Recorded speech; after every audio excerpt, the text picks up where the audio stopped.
အားလုံးပဲမင်္ဂလာပါအင်္ဂလိပ်ဘာသာစကားမိတ်ဆွေတို့ရဲ့ဒုတိယဘာသာစကားဖြစ်ပြီးတော့အင်္ဂလိပ်စာရေးတိုင်းမှာဆရာမလို့ပဲကိုရေးသမျှတိုင်းကို spelling နဲ့ grammar စစ်ပေးစေချင်ပါသလားဒါဆိုရင်တော့ဒီဗီဒီယိုကမိတ်ဆွေတို့အတွက်ပါဒီဗီဒီယိုမှာတော့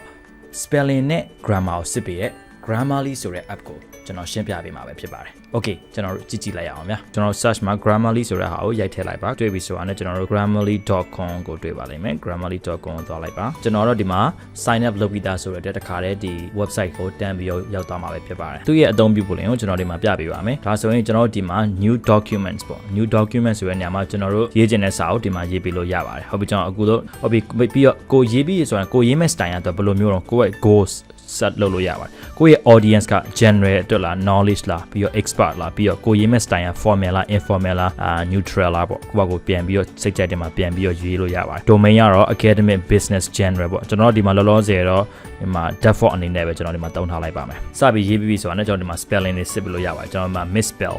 ကျွန်တော် spelling လေးမှားနေရဒါလေးကိုကျွန်တော်တို့ဒီမှာယူလိုက်မယ် misspellings and grammatical errors can affect ကျွန်တော်ဒီမှာ affect ဆိုတဲ့ effect ကိုသုံးပြရပါမယ်အဲ့တော့ကျွန်တော်ဒါလေးကိုပြောင်းလိုက်ပါမယ်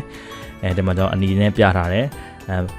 ဆိုရင်ဒီမှာ spelling လေးမှားနေရ punctuation spelling လေးမှားနေရကျွန်တော်ဒီမှာပြောင်းလိုက်ပါမယ်အဲဒီမှာဆိုလို့ရှိရင်လည်းကျွန်တော်နောက်ထပ်တစ်ခုပေါ့လေဟာဒီမှာ show it will also show နောက်က present tense ဖြစ်ရမှာပေါ့နော်ဒီမှာ but ပြီးဒီမှာကျွန်တော်တို့ how to correctly write the sentence ပေါ့ဒါဆိုရင်ကျွန်တော်ဒီမှာမှားနေရ how to write correctly to infinitive ပေါ့ to နောက်က verb 1လိုက်ရတဲ့ဟာလေးပေါ့ဆိုရင်ကျွန်တော်ဒီမှာဒီပုံစံလေးကိုပြောင်းလိုက်လို့ရပါတယ်ဆိုတော့ကျွန်တော်ဒီမှာမျိုးစုံပြောင်းမယ်ဥပမာဆိုရင်ကျွန်တော်တို့ဒီမှာspotted ပေါ့ဒီကောင်လေးကျွန်တော်နှစ်ချက်နှိပ်လိုက်မယ်ဒါဆိုရင်ကျွန်တော်ဒီမှာ synonym လေးတွေပေါ့ကျွန်တော်အဆင်ပြေတဲ့စလုံးပြန်ပြီးတော့လည်းရွေးပြီးသုံးလို့ရပါသေးတယ်ဆိုတော့ကျွန်တော်နောက်တစ်ခုဒီမှာပြပြပါမယ်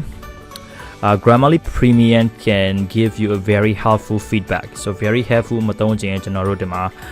formally send a constructive feedback ပေးလို့ရအောင်ကျွန်တော်ဒီမှာဆိုရင်ဒီစာကြောင်းကိုကျွန်တော်တို့ဒီ active voice နဲ့ပြန်ပြီးတော့ရေးမှာလာပေါ့ကျွန်တော်ပုံစံအမျိုးမျိုးနဲ့ကျွန်တော်ဒီမှာပြောင်းလို့ရပါတယ်ဟုတ်ပြီကျွန်တော်နောက်တစ်ခုကျွန်တော်နမူနာ She don't go to school ပေါ့ဆိုပါစို့ဒါဆိုရင်ဒီမှာdon't ကမဟုတ်ပါဘူးကျွန်တော် she doesn't ဖြစ်ရပါမယ်ပြီးဒီမှာကျွန်တော် she doesn't ဒါလေးကိုကျွန်တော်ပြောင်းလိုက်ရအောင်အဲ့သဘောတရားပါပဲဆိုတော့ကျွန်တော်တို့အခုမှအင်္ဂလိပ်စာလေ့လာတဲ့သူအတွက်ကောကျွန်တော်ကျောင်းသူကျောင်းသားတွေအတွက်ကောမိဘတွေအတွက်ကောပြီးတော့ဟိုပါပေါ့ရုံးနေမှာလဲကျွန်တော်စာတွေပိုင်းရေးရတဲ့ခါမျိုးတွေလဲဒီကောင်အများကြီးအသုံးတက်ပါတယ်ဟုတ်ပြီဆိုရင်ကျွန်တော်နောက်တစ် feature လေးတစ်ခုကိုကျွန်တော်ပြအောင်ဥပမာပြီးတော့သူ့ရဲ့ဟာဆိုဘယ်က website ကနေပြီးတော့မှစာတွေကူးချထားတာအဲ့ဒါကိုလည်းသူကစစ်ပေးလို့ရ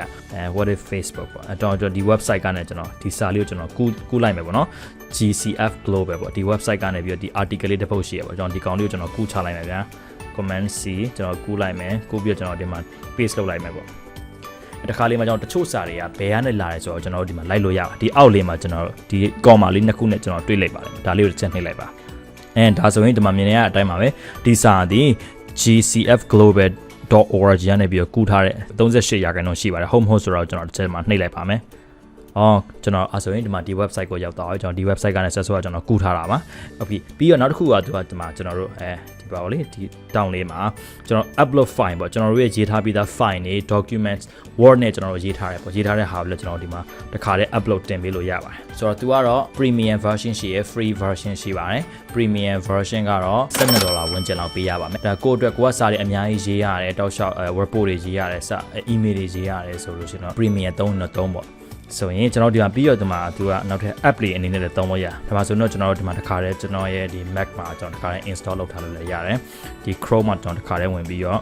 extend လုပ်ထားလို့လည်းရပါတယ်ဒီဗီဒီယိုလေးကမိတ်ဆွေတို့အတွက်တစုံတရာအကျိုးရှိရဆိုလို့ရှိရင်ကျွန်တော်ရဲ့ Facebook page လေးကို like and share လေးလုပ်ပြီးတော့ကျွန်တော်ရဲ့ YouTube channel လေးကိုလည်း subscribe လုပ်ပေးခဲ့ပါအောင်နော်မိတ်ဆွေတို့အနေနဲ့ tutorial video လုပ်စီချင်တာလေးရှိလို့ရှိရင်လည်း comment box လေးမှာအကြံပြုရေးသားပေးလို့ရပါတယ်အားလုံးနောက်ဗီဒီယိုမှာပြန်ဆုံကြမယ်နော် bye bye